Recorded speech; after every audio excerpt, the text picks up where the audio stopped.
Audio Jungle.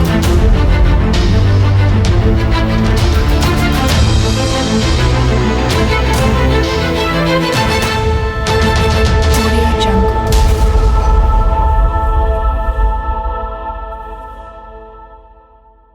Balandia Congo Live Télévision, merci pour vos arrêts et pour nous à travers chaîne YouTube le Congo Live.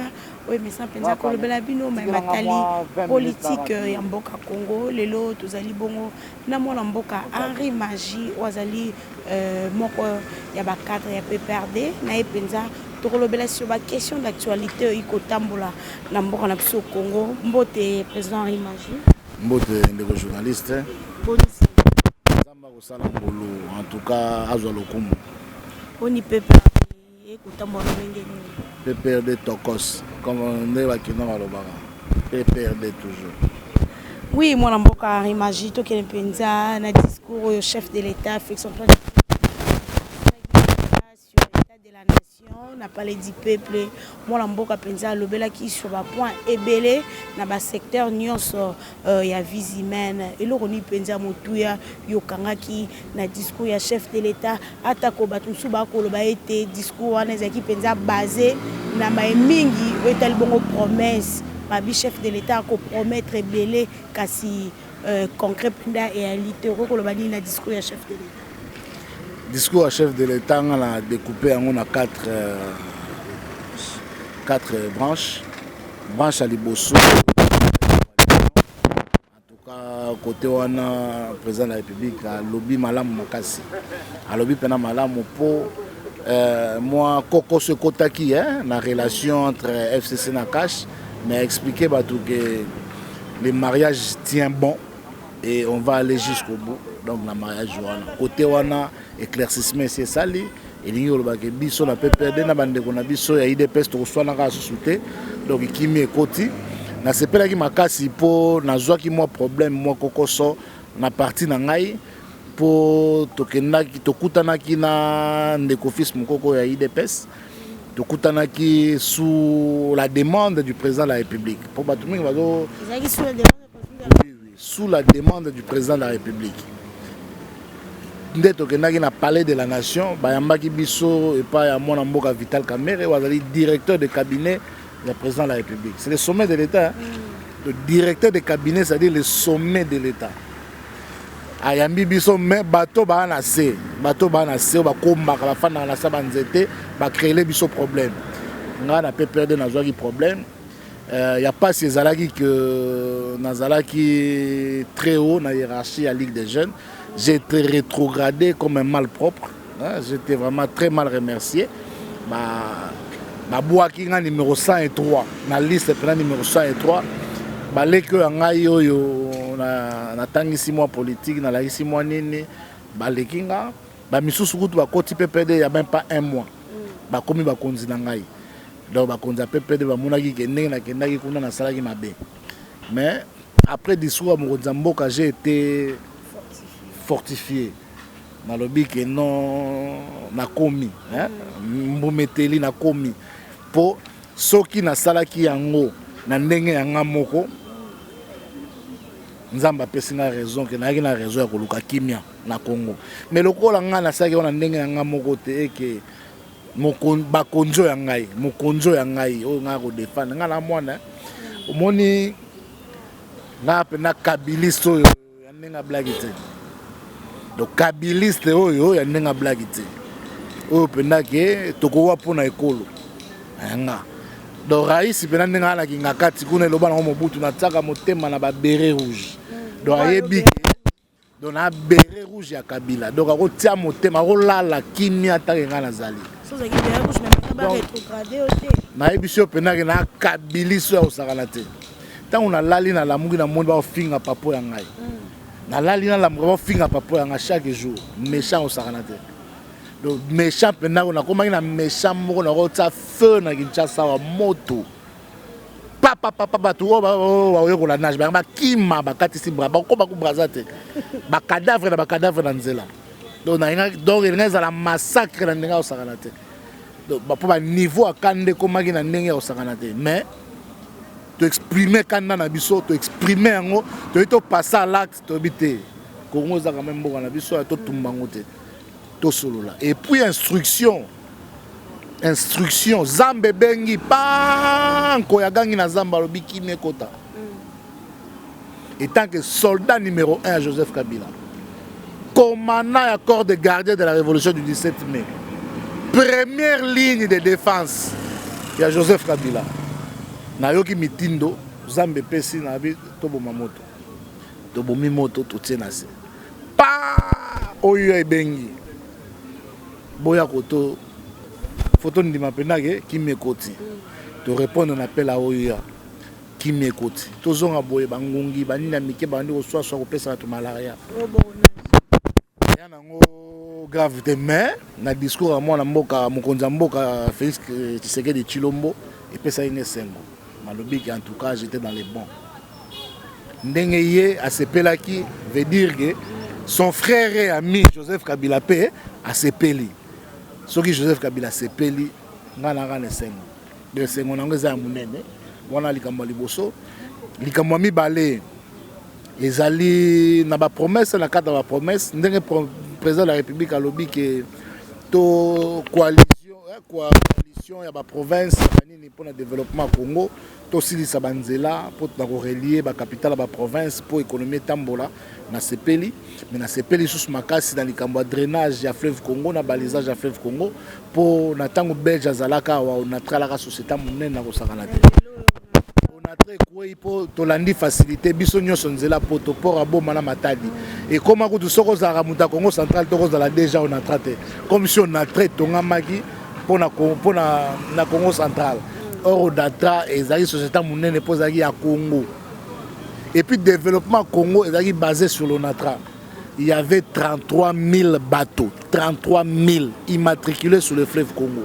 Vous imaginez na ba newa na ba 30 et ba bateau les kaki ba voiture ne belé na Congo ba bateau les kaki ba voiture ne belé ba bateau ne ba notambola sur le fleuve Congo pas sur les océans sur le fleuve Congo et kende ba Kisangani ezo kende ba Ilebo ezo kende ba Mbandaka ezo kende ba Zongo ezo ezali na kati ya Congo banda on a travaillé kufa Congo pe développement nango bana Congo fait ba on a travaillé eza société à vocation nationale soki on a très zongi kotala na fleuve Congo te eza société mo ekufi et obonga raté soko on a très otala rapport à matadi na boma on a très kufi et obonga raté pour na très bon il faut retala sur le fleuve Congo et puis pour simba il faut drainage na balisage ya fleuve Congo ba bateau zonga ko circuler même na période de saison sèche mikolo kutu nzamba salisi biso ba inondation oyo esungi biso po fleuve Congo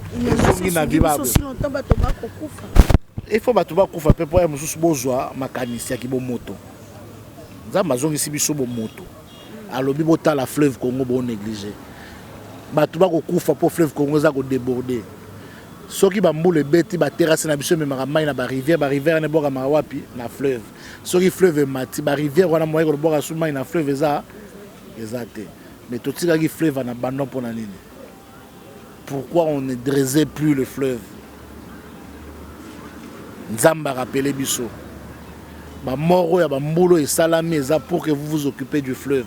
Le fleuve là c'est une bénédiction pour le Congo to négliger ki yango nzamba rappelé biso yango tozala na esprit ya discernement to comprendre le voilà mokonza mboka lobby que pour reprendre le dresser fleuve Congo c'est que esprit ya discernement ezongeli biso mais esa la mandé likambo ya mususu ya botuya ezali sur la création ya banque agricole.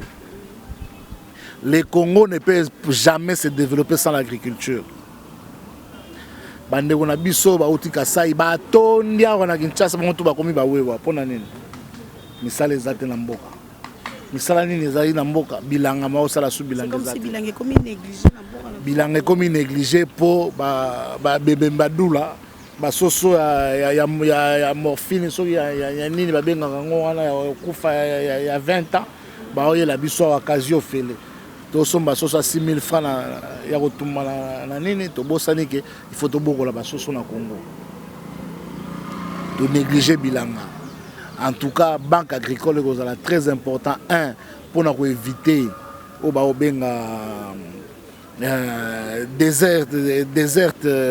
désertification de nos villages. Surpopulation, il y a des villes qui sont minene, avec l'aide de la banque agricole. Les fonds de promotion et développement rural. Maintenant, il faut bakambi ya solo bakambi ya boanya, bakambi obana non seulement mayele mais obana bolingo ya Congo. Oyo bayekoli ko kamba Congo. Nde faut bakamba makambo wana sinon tokosala yango et otilaka une lettre à la poste sans ba retomber. Wana makambo ya kitoko oyo président de la République alobaki. Na makambo ya kitoko te ezali tanga beti lisolo ba élection. En tout cas, lisolo ba élection président de la République abetaki libanda. Abeti libanda. Oui. Pour alinga zongi sabiso na sima auto zonga na élection ba deux tours banini. Bon, nazo comprendre le président de la République pour bato belé balobi na que élection na ele kaki bien te banini yango alingi a séduire un peu bato bazako inaye qui a zongi sélection na te wana za zonga sima. Le Congo ne peut plus reculer, le Congo doit aller de l'avant. Il faut tout avancer vers les grands électeurs. L'avenir électoral du Congo va vers les grands électeurs. Ceux qui toquent vers les grands électeurs, l'élection va nous assurer dans le Congo. Nous sommes dans la dictature. Oui, moi, Magie, tous ont moqué si ma penza, na retraite politique na bino, IPPRD, FCC, Bokena Ikuna, na Congo central. Tout le monde qui penza présence remarquée mokola suka ya mwana mboka Kabila Kabange o ayaki penza kolendisa ba IPPRD na likambo pena bana robeta c'était retour ya scène ya chef de ya ancien chef de l'état mwana mboka chef Kabila Kabange pe ko bongisa penza 2023. Est-ce que vous êtes sûr penza mwana mboka chef Kabila Kabange oyo congolais penza message ko ozonga pena 2023 pour tout le monde qui debo annoncer qui retourner na scène politique tout le monde qui paie Amérique ozonga la bas Congo tout le monde qui akenda ki kotala mo ba fief ya PPRD za kuna na Congo central bo lo banini na retourner na 2023 na habité bato bazol ba retour à ya Chine Rambo na 2023 est-ce que Joseph Kabila a longwa déjà na longwa président ya mboka. Ah, mais est-ce que la politique, vous mettez sur la retour politique à Joseph Kabila. Est-ce que Joseph Kabila a longwa politique à Congo? Mais moi, absence là, était à longwa des président de la République pour constitution permettre sous-tas à la présidence de la République. À longwa des présidents de la République. Joseph Kabila est l'acteur majeur. Président de la République à l'Obiangoté, c'est l'acteur majeur de la politique à Congo. Patron FCC Nani. Alors, allons politique, il est l'acteur majeur. À Kokiko Aza sous président de la République pour ça sali deux mandats naïe. Président de la République actuelle, Félix Antoine Tshisekedi, a outikaka na famille politique à Joseph Kabila. FCC cash. FCC cash. Joseph Kabila Zara. Azan d'autorité morale ya FCC cash. FCC na cash eza soute eza FCC cash eza logo moko FCC na cash eza eloko moko biloko mibale te ni mekano ko limbolela bayimboko bakolando partout na monde entier.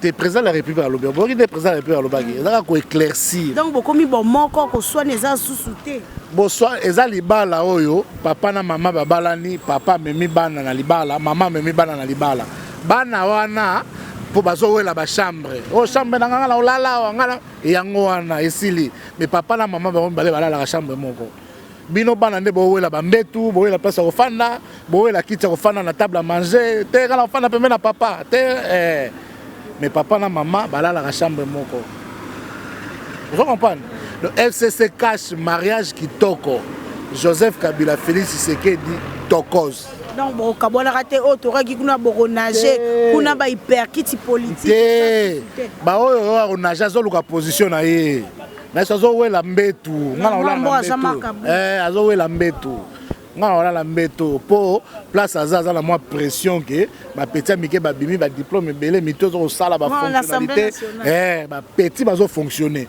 doit sentir moins danger azo lu mbeto ozo comprendre côté pe auto pe côté na biso veut pas azo lu mbeto mais papa na maman bala la mbeto moko donc bosona na bino bato baba bano pena babundaka libalo yo kabona kaka libalo kabona po bala mibale babundi baimboka boyoki mpenza mwa mboka imagine ndenge alimboli bino mariage ya FCC cash ekotika kokabona te po ete aussi longtemps mwana mboka Kabila Kabange na président de la République baza mpenza en bon terme. Oui, mwana mboka tokende mpenza na likambo etali lever ya basanction ya baproche ya mwana mboka Joseph Kabila Kabange oyo mikolo elekaki Union Européenne mpenza bakangaki bango na basanction mpenza esengelaki ete baki kosambaka sileo tolali tolamuki esengeli ete basanction wana ekwea kasi baimboka mosusu mpenza basepelaki na likanisi ya Union Européenne te nayebi te yo ozali mpe na kati ya PPRD est-ce que oza pour lever ya basanction ya bandeko no bayi PPRD oboni nga mambo basanction na ngobetango te mpe basanga kanda nakomprenaka te mpenza ke Lumumba akufa mpo tozala indépendant bakongole moko boye baoreve na bango kaka ke Union Européenne capitale ya Congo na Belgique na Bruxelles epesanga kanda namona ke Lumumba baluki na tombe na ye kimbangu pena aningani ko abouge a changer côté alalaki na droite abalukaki na gauche po ezopesa kanda oyebi kosambela moto ya moto mabe epesaka nzambe kanda bakongolo nano bakola te oyo ya na politicien américain moko ezaka Malcolm X abanda kobenga bato mwindo wana les nègres d'intérieur ezalaki nini omona ntango baesclavage ezalaki na nègre moko na esclave moko oyo abandaki koservir à la maison du maître anofana na ndako ya maître donc azalaki mwana ndako ye motu soki maître costume ekoke su te bapesi yango ye soki nini po ye motu aservaka na ndako ya maître donc esclave wana azalaka soki kaka bamasa bayokani ke tokima akoyebisa maître ke nom d'esclave bani bakima tala plan na bango eza boye babengaka bango banègre d'intérieur et les nègres d'intérieur n'ont pas changé baya ebele na Congo. La Belgique ti lelo ndimaka te Congo eza indépendant banda tolongwa na biso na Belgique le Congo est trop grand pour être dirigé depuis Kinshasa mais tant que le Congo est dirigé depuis Bruxelles il y a munene te mais depuis comment dirigé na Kinshasa Congo est comme munene bakomo ko luka bakabola Congo na likambo na bango lukela yo kabola Congo Belgique kanisaka ti le Congo ya Congo belge pays moko babetaka lisolo yango na ba parlement nationaux Congo dans le parlement belge il y a débat il y a Congo il y a le parlement français débat Sénégal dans le parlement français il y a débat na Cameroun Paul Biya avec 46 ans 48 ans dans le pouvoir Paul Biya dans le parlement français débat au Cameroun mais les lots débat dans l'Assemblée de Belgique il y a Congo et puis les Congolais vont se payer là. Bruxelles a décidé de sanctionner les policiers congolais. Les Congolais vont venir là-bas, ils vont faire des papa na palais voisin papa na la Cuba yo sepeli ba beti papa na biso tolia lobby c'est ça qui nègre d'intérieur esclavage mental dans l'incilité. On ne peut pas s'attarder na l'esclave mental. Lumumba kufa pour tous la libérer. Tous libérer. Il faut ne côté les mela batouana tangu batouana balingi ko bandao sanction tout les mela bango. L'Union européenne, c'est une organisation régionale qui est composée de pays européens. Le Congo ne fait pas partie de l'Union européenne. Ta banglais ko balongo na bango.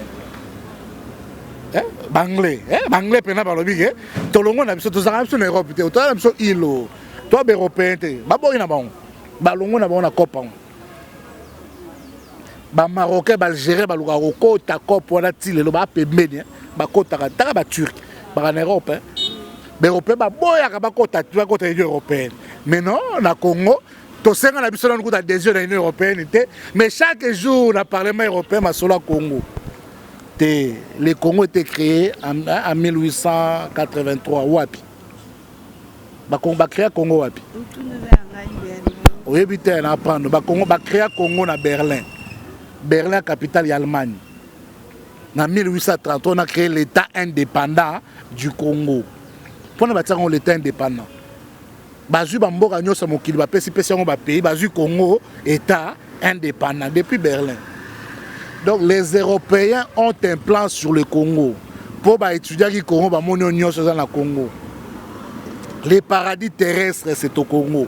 Pour mokili nyoso dérèglement climatique au moins na Amazonie kuna na Brésil place zamba munene koleka Congo ya laka ba okata banzete ba okata te banzete ozika yango moko kake beti moto ezikisi zamba mais pas na biso fleuve débordé kaka ma ezotonda kaka na ba côté kuna ni désert ezo avancé na Afrique du Sud kuna ezo mata désert ezo avancé mais na Congo mbule ezo beta kaka ma ezo débordé bande na biso Tchad ba osenga biso nini mai et débordé comme bon mabiso na Congo et les belé donc tant que baninga ba beta tolo pétrole toi na ba pétrole belé biso te le Congo a les plus grandes réserves d'eau douce au monde donc yo boy na penza likambona donc likambo union européenne etika le pana bango donc biso moto gérer makambo ça oh ngala kola na poto te na ebi poto pointi ko na mona poto tongo na ko na 1980 na ba poto na yebi yango cointi coin eloko ya te Congo nde makambo Congo nde makambo nde lazolula Congo po yawa do batika na coin na bango na union européenne na bango na bambongo na bango batika biso na bampiaka na biso na ba galère to tika na Congo na biso malembe to ta brique ti to beta batol ndako ko vide ba oya ko senga pas zil to pesa bango azil po Congo sama po yamba bato nde to yamba ba libanais nde to yamba ba chinois to yamba biso pe européen babanga te to benga na bango te ba oya to yamba bango espace ebele bazambe ebele to katela bango botonga bandango na bino ba otonga ba oya.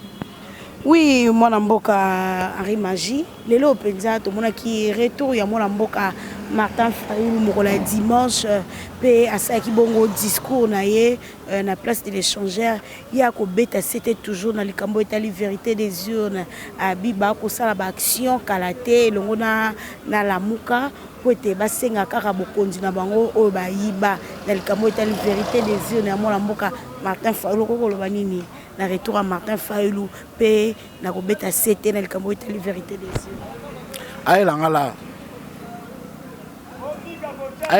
na aide to aide na ayelanga la na aide poko kate au kate pema adversaire aleki na makasi pema adversaire aleki na makasi pema surtout coach coach Rais Kabange coach siko mboka Kabila Kabange ndaza coach ya ye coach Félix na terrain donc ye coach au tsaba hyperkit dans sa karate Rais Otara couvre ton gauche couvre ton flanc gauche à couvrir flanc gauche allez hyperkit du droit pas KO Fachi champion. Oui, wambo kari mazito oposa moke na suka émission na biso lelo penza wazali moko na kati ya PPRD na kati ya FCC mwana mboka ministre provincial Doli Makambo oye penza bakatela qui est 10 ans de prison abanaki déjà ko séjourner kuna na prison ya Makala kasi tolali tolamuki mwana mboka Doli Makambo gravement malade tomonye nangalie malelo ba photo ko tambola mwana mboka Doli Makambo azane kuna na poto pona ba soins médicaux kasi ba koloba ete akimi nde kokima 10 ans bato bateka ngo tembe babaki 10 ko koma nango te lokola azana e mutu ya akobima na e koloba nini na affaire de Doli Makambo affaire Doli Makambo bande bandina malobi te mais les affaires on a landela on est bandeli tina suka affaire Doli Makambo affaire mo ya pasi pe mawa ils ont pesa nga pasi pour les pauvres Doli nazota la caméra na le bango lelo les pauvres Doli to les pauvres assistants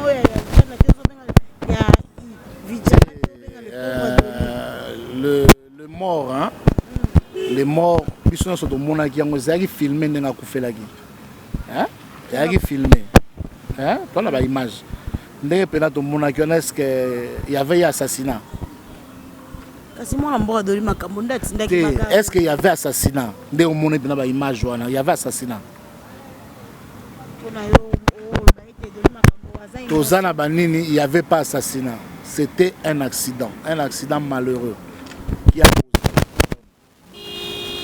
Les droits est écrit. Hein? Les droits est écrit. Il y avait un accident malheureux qui a causé mort d'homme. On doit poursuivre les coupables de l'accident. Mais un accident restant un accident, on ne condamne pas quelqu'un dans un accident comme un criminel. Non. On condamne dans un accident quelqu'un pour lui rappeler à l'ordre que désormais il faut ça là, attention. Mais 10 ans de prison pour un accident. Et ça, la man a noté pour la première fois. Pour la deuxième, c'est quoi? 10 ans de prison pour Moutoyo à commettre accident côté. Troisièmement, 10 ans de prison pour Moutoyo pour prétendre qu'il a été commandé. Est-ce qu'on peut commanditer un accident? La justice a été biaisée en défaveur de Dolly Makambo. Nalobaki nanu te avant pota ya bato bakufeli. Ezaki nanu ya kofungwama. Moya kobakisa kanda na bango ezate po bakufelaki ndeko. Po azaki mwana muka fleur de l'âge, po azaki na avenir. Aipe mosungi ya famille. Donc on ne pouvait pas faire un débat. Mais les logs de Dolly Makambo est déjà condamné. On peut parler maintenant du droit. Pour il faut corriger. Tout le monde bongisa Congo. Il faut bongisa Makambo nyoso etambolate. Parlons du droit. En termes du droit, Dolly Makambo est innocent. En termes de droit, Dolly Makambo est innocent. Deuxièmement, Dolly Makambo est malade, sérieusement malade. Il est sérieusement malade. Mais ce qui est faux, Dolly Makambo bimela pota kende na nukuta komi ngali matin. C'est que ma photo on est les lots soki nzamba sungi les lots ba ko transférer na ngali ma lelo. Na ebiter to sola na obo soki c'est salamité de salamité. Mais tant on a bimaki na ndaku nanga et salamaki na noté. Azali na na prison ya makala. Soki nzamba sungi les lots ba ko transférer na hôpital Ngalema azana potote ba okosele makambo bato ba ko luka mabe a Dolly Makambo na ebité ba ko luka ngo pona nini je ne sais pas ba motivation na bango je ne sais pas ce qui s'est réellement passé dans le Pangwana je ne sais pas parce que la justice ne s'est pas intéressée au problème. La justice s'est acharnée sur Dolly Makambo. Politiser à faire qui un accident banal, malheureux, qui a causé mort d'homme, politiser comme il y a FCC cash. Et comme il y a et puis la justice s'est laissée instrumentaliser par le verdict populaire. Tu condamné pour le peuple à se révolter. Tu condamné pour émettre salamate. Condamné, on a cédé la liberté d'une personne contre le verdict public ou populaire. Na droit, juge Nabiso va commettre une imprudence. Mais comme on ne juge pas l'affaire Yamawa, mais Congo doit avancer. Moi, je suis Dolly Makambo, Akimi na potote, Azana na makala, lelo sokinzamba sungie, bakokengali mapo, Aza sérieusement malade. Mais un jour, la justice se fera. Les gens reconnaîtront que Dolly Makambo a été injustement condamné. Oui, moi, je suis Henri Magie, je suis Souka, je suis Penza, je au sala activité pour na bande kona biso o ba kokufa kuna na est ya mboka Congo tomoni ba mama bazali bongo violé bana batikali borfala bato ba kokufa kasi ba congolais bazara kuna na est ya mboka Congo balingi pe susu MONUSCO te est-ce que ba awa pe tomona ki ba congolais musu basaki marche pour na koboya penza MONUSCO est-ce que congolais a raisonné malamu na kobenga na MONUSCO après ba mbule belé oyo MONUSCO asali penza na mboka Congo surtout na est ya Congo na activité on a eu au salle vendredi samedi dimanche le 20 au 22 décembre et ça pour nous benga na MONUSCO te. Pour l'instant nous avons pour ça au côté débat pour ou contre départ à MONUSCO te.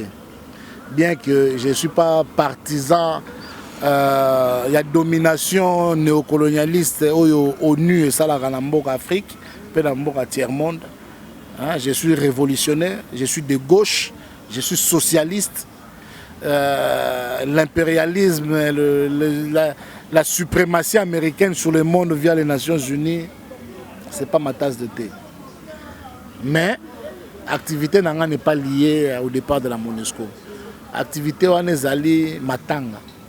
N'a rappelé simplement matanga. Na matanga va faire sa invitation té na matanga va fongola ka porte. Bande ko na eza ko banda le 1er janvier 2019 ti le 31 décembre 2019 bande ko ba kufi. Ti le 19 bande ko ba kufa le 20 au 22 to la bango. Pour banda ba kufa na beni na to sala deuil national te. To sengi na autorité so ba ko sala deuil national ba salité. De biso ba citoyen, c'est une action purement citoyenne. Biso ba citoyen to sengi matanga populaire. Ke biso ngaka to lela na biso kaka. Ko lelango za na ba moyen belé biso tout ce que nous allons faire toujours le belango to ko tia podium moko wana. Na quelques kiti na stade de martyr na kati stade na lupango stade na lupango stade de martyr to tia podium na quelques bakiti o ape na kiti na ko mema memi o za na tokwa ko mema memi o lala o za na moi temps ebele taka na moi 30 minutes a oya na 30 minutes wana pelisi kaka siège moko bougie moi bougie pour na milimo ya bande ko na biso bakufa o pelisi moi bougie livre d'or moko kozala wana cahier de condoléances oye au commis moi likamboza na posa au coma au signé au lobby moi un mot pour le Congo signé ndé tozo benga na ba o nyonso bana bolingwa Congo prenez ne fût-ce que 30 minutes il y a temps na bino passé eza pendant 3 jours donc boza na temps ya koleka pendant 3 jours okoki kozwa 30 minutes ya pamba au leki au signé cahier de condoléances au leki au signé livre d'or au leki au pelisata moi bougie au leki pour na koloba likambo ba pasteur ba imam ba prêtre ba bana moi liteya bana moi loka koloba podium ekozala wana micro ekozala instrument ekozala oye kopesa ta moi liteya moi prière yaka osala moi prière moko na biso bino ba yembi ya nzambe ya Congo ya mokili ya ndenge nyonso bino ba DJ bino banani ozana posa ya kosala moi eloko moko pona bandeko na biso bakokufa un mot pour Ben nani Alpha Blondy qui est ivoirien ayembi pona Congo est-ce que sengio président de la République il faut tangala pona yembela Congo so bino ba musicien à Congo po boyembela gal kambo sama na beni faut ba tsabino la siko tango obela so l'état telanga likambo l'état a besoin na yo o sala ki l'état lokote o senga ki l'état mbongo siko obelio l'état tala likam na yo ba artiste na biso a Congo faut ba changer pe mentalité mususu eza nango matanga kaka matanga eza nango kolela kaka ya pamba kolela ozana moi oyebi ke na sima na yo moi 10 20 bato balandaka yo yaka wana oya kolela longo na ba congolais. Merci Bokari Magie. Tokomi na suka lelo penza ba congolais à monde entier to pe à Kinshasa ba mona penza kimia ekoti na coalition FCC Cash kimia ekoti entre moi mboka fils Mukoko na Ri Magie après rencontre na bango na dirka peche. Mona pousser leadership sentir ta ba bozo moto leader Ri Magie leader mais na marteler bino ba journaliste surtout bolo bela likambo beni bo panza sango bo interpeller mokili o ezoleka na beni eza grave o ezoleka na beni na senga pe bano bana beni ba congolais baza kuna o baza ko souffrir matin ya chaque jour bosunga mampinga na biso o ba kobundela bino balongwe Congo mobimba yana ba o ba uti Congo central ba o ba uti Kasai ba o ba uti Chopo ba o ba uti Chuapa ba o ba uti Mongala ba o ba uti Kwilu ba o ba uti Maindombe ba o ba uti Lualaba ba o ba uti Katanganika baza ko kufa na Nord Kivu eza pona bolingo ya mboka na biso Congo tolinga bango to manifester bango amour journée wa 3 jours on a pesaka ko lela kaka ba Congolo ba okufa te eza pe pona ko célébrer ba FARDC. Célébrons aussi nos FARDC. Soki to lukaka ba héros poto na guerre ya ba héros nationaux na Congo to lukaka ba héros. Les héros sont ces morts anonymes. O ala tika nzako mbalongwe pona 30 000 francs ake okufa a sacrifier vie na ye po biso ba Congolais to lala na kimia. Soki bango ba héros te définition na biso ya mo héros ezanini. C'est les FARDC qui sont nos héros. Donc il faut tout célébrer bango pe. Ko lela wana za no sema to lela ba mort na biso mais ça peut que to célébrer ba héros na biso qui sont mampinga na biso ba FARDC. Bangonde ba héros na biso to célébrer bango pe place wana au même moment que to célébrer pe ba ko bunda po bato ba kufa lisusu te. Merci. Bino bapandi sango bo panza sango ba Congolais nyonso bayoka et puis to senga ba Congolais ya poto ya mokili mobimba bino pe bo organiser ba journée wana et pas na bino na place bo ko fanda mobilisation wana ezala générale ezala Congo mobimba ezala mokili mobimba Congolais nyonso o alinga Congo esika zali à se saisir na jour wana pona ko célébrer ba FARDC na biso et puis ko lela ba oya biso ba kufa. Merci Mengi. C'est moi qui vous remercie. Balandia Congolais qui est belé pour la Nabiso Congolais télévision le mec qui nous montre à Rumani aux aliments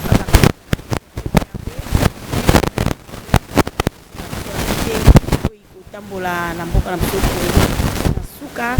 Merci.